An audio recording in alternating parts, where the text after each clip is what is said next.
What happens when a normal Tuesday at the office suddenly becomes the start of a corporate scandal? It started like any other Tuesday at Westgate Insurance. Stale coffee, humming fluorescent lights, and the constant clicking of keyboards like a colony of stressed out insects. I was halfway through an email when Marcus popped his head over my cubicle wall like a jump scare. "Hey, you got a minute?" His voice was low. Too low. Whisper low. Conspiracy low. Normally, I avoid break room conversations. They're traps. Someone always wants to vent, gossip, or rope you into signing a birthday card for someone you barely know. But Marcus looked shaken. And Marcus never looked shaken. This is a guy who once stapled his own finger and laughed about it. So I followed him. The break room was empty, buzzing with the sound of the vending machine that ate your money half the time. Marcus checked the hallway, then shut the door behind us. That alone set off alarms in my head. The man is not a door shutter. "What's going on?" I asked, leaning against the counter like I wasn't 2 seconds away from sprinting out. He rubbed his face. "Okay, listen. I have to tell someone before this whole place implodes." That got my attention. Westgate wasn't interesting enough to implode. The most dramatic thing that ever happened was when the printer toner burst and made Karen from accounting look like she'd been mining coal. "All right, spill."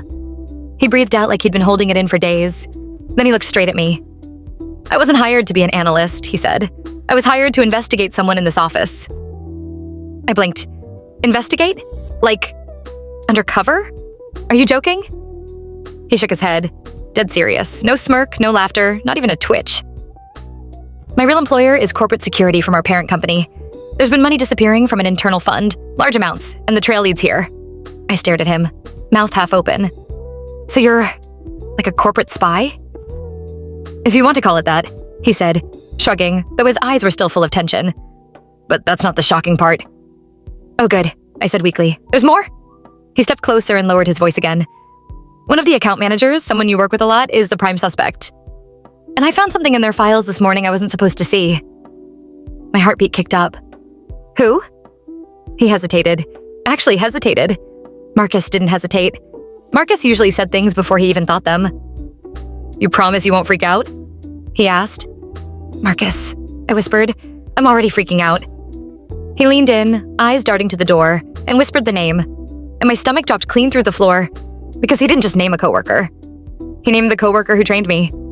The one who brought me coffee on my first day. The one who told me this job was like a family. And all I could think was, what else didn't I know about the people sitting 10 feet from me?